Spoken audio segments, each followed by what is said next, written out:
Breaking news. MP Mithun Reddy regular bail పిటిషన్పై ఇవాళ Vijayawada ACB కోర్టులో విచారణ జరగనుంది.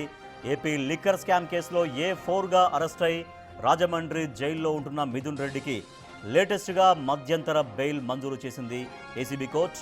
ఉపరాష్ట్రపతి ఎన్నికల్లో ఓటు వేసేందుకు అవకాశం కల్పించింది. ఈ నేపథ్యంలో ఇవాళ మిథున్ రెడ్డి రెగ్యులర్ బెయిల్ పిటిషన్పై విచారణ జరపనుంది ఏసీబీ కోర్టు.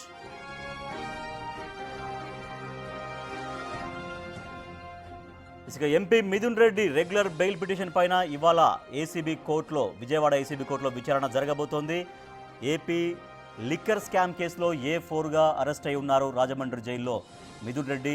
లేటెస్ట్గా మధ్యంతర బెయిల్ అయితే మంజూరు చేసింది ఏసీబీ కోర్టు.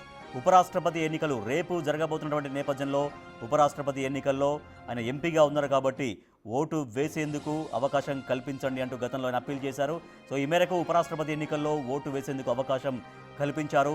ఈ నేపథ్యంలో ఇవాళ Mithun Reddy regular bail petition పైన విచారణ జరపనుంది ఏసీబీ కోర్టు.